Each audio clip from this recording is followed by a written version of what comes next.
The Exodus and its plagues are so much more than a story about God saving the people of Israel all the way back then.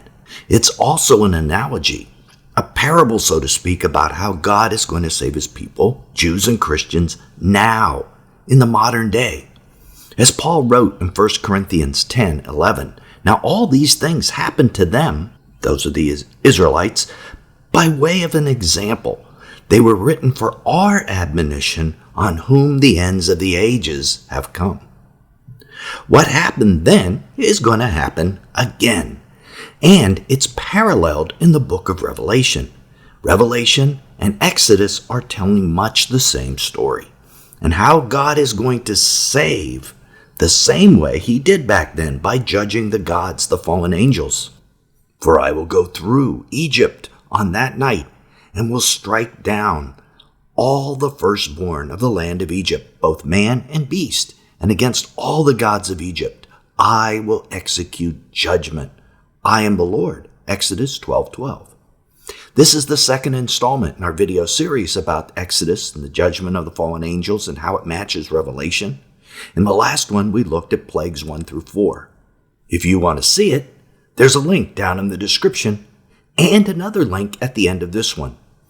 That video explains who these gods with a little g are and how they came to be in control of Egypt, and how the one true God judged them then is going to judge them again. Like a lot of judgments, they tend to get more intense as they progress. It's progressive punishment. Now, the first 4 judgments or plagues were turning the Nile into blood, and the plagues of frogs, gnats, and flies. So let's dig into the final plagues. The 5th plague is where the livestock die. In Exodus 9:1 through 7, God killed all the livestock of Egypt, cows, donkeys, camels, herds, and flocks, but not one livestock animal of the Israelites died in this pestilence. You would think, why is this such a bad plague? Well, spiritually, a number of the Egyptian gods were symbolized by cows. Isis, who is the same goddess as the Sumerian goddess Inanna, who is also Mystery Babylon, has cow horns. And we're going to see why this is specifically a judgment against this entity, Mystery Babylon. Also, Satan or Baal or Zeus is symbolized by a bull. And the goddess Hathor has a cow's head. Goats are symbols of demons, etc., etc., etc. Again, when this plague happened, Egyptians saw their gods couldn't protect their own cows and herds. Imagine how this impacted the Egyptians and made them doubt their God's power. This is a common theme that's going to repeat over and over throughout these plagues. But this only lasted for a while. The Hebrews, who were protected from the plagues, knew about all these things going on down in Egypt. They knew their God was much more powerful. But when push came to shove, when Moses was up on Mount Sinai getting the 10 Commandments for 40 days, they reverted to their ancient gods. What did Aaron do but melt down all their earrings and gold and make a golden calf? Notice it's a cow. That's how important the 5th plague was. It attacked some of the central deities of the Egyptians. And also economically, this plague represented a stripping away of man's wealth and substance as a judgment for his sins. As you're probably aware, Abraham, Genesis 13:2, was regarded as wealthy because of his flocks and lands. Livestock was the main form of business equity at that time. In the future, at the 3rd seal, Revelation 6:5 through 6, God permits a horrible hyperinflation where an entire day's wage buys only a loaf of bread. This is like a 10,000% inflation rate from what we have today. That wipes out the wealth of all common people. Then in Revelation 18:17, God allows the destruction of the wealth of the merchants of Babylon the Great, the great city, for in a single hour, all this wealth has been laid waste. The things sinful man treasure are not the things God values. and God is going to strip it away in a modern version of the fifth plague. Specifically, he is going to attack Mystery Babylon, the world system that rules over all the nations, commanded by its merchants or billionaires. And the economic wealth of the world is stripped away at that time, never to return. Look at what Revelation says. The fruit for which your soul longed has gone out from you. All your delicacies and your splendors are lost to you, never to be found again. Revelation 18:14. This is like a really important point that a lot of people miss, that after Mystery Babylon is defeated and burned by the beast, the wealth of the world never returns until, of course, the millennial kingdom when Jesus reigns. But the beast empire is going to be an empire of poverty. That's something to pay attention to that most of us miss. That brings us to the sixth plague, boils. In Exodus 9:8-12, God causes boils, bumpy, red, pus-filled lumps, to appear on the skin of people and animals. Very unpleasant. I take the meaning of this to be that the boils are an outward manifestation, like on the outside of the body, of the sin and wickedness of the heart that's inside. In other words, boils are a sign in the wicked that their spirits are just full of vileness, disease, and corruption. In ancient Egypt, Sekhmet was the goddess of healing. I can imagine the people of that day crying out to her in vain to heal them.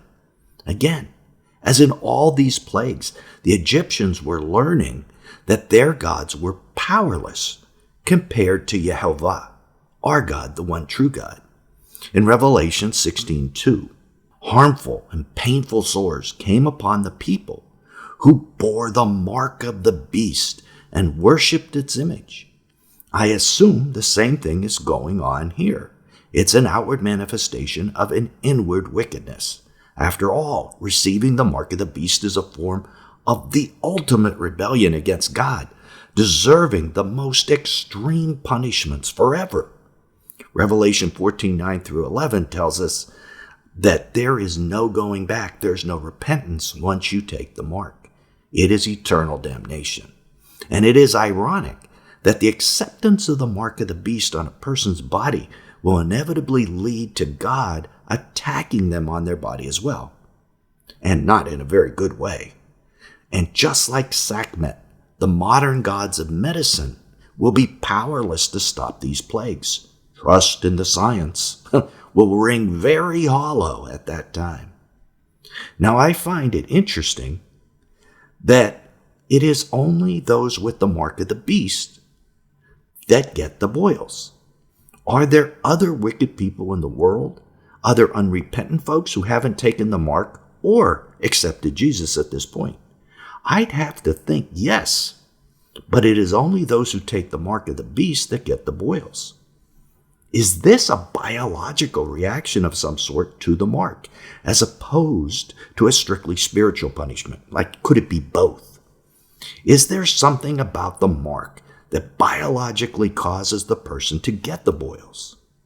This is similar to the fifth trumpet or first woe. At that point, demon locusts sting only those who don't have the mark of God on their foreheads.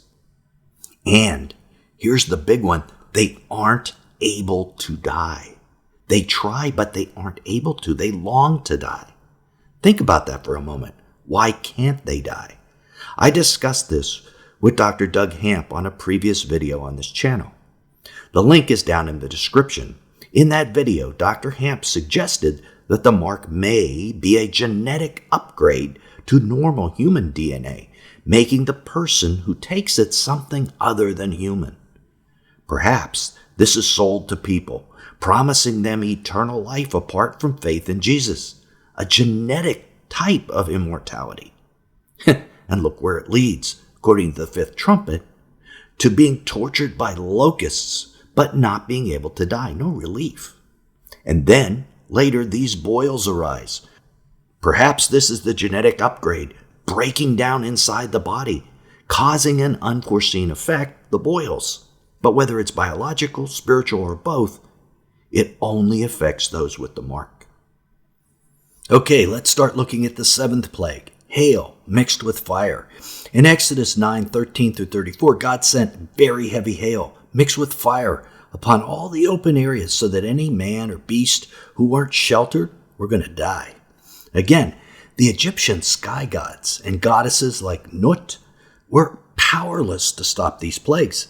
At this point, I wonder if the Egyptians were even calling out for help anymore.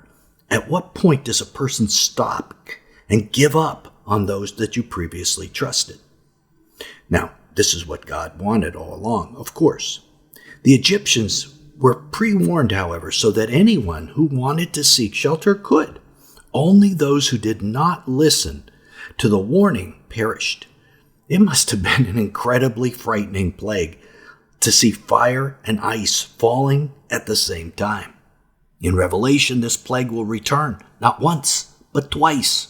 First, in Revelation 8:7, the first trumpet, when fire mixed with hail and blood will burn up a third of the vegetation on earth. However, it doesn't mention that anyone is necessarily being killed at this time. However, in Revelation 16:21, the seventh bowl, hailstones weighing 100 pounds. Each will fall on people and kill them. This is the kind of progressive judgment that we talked about earlier in the video. But how do you prepare for things like this? How do you prepare others who aren't even saved for things like this? And how do you use prophecy like this as a tool in evangelism?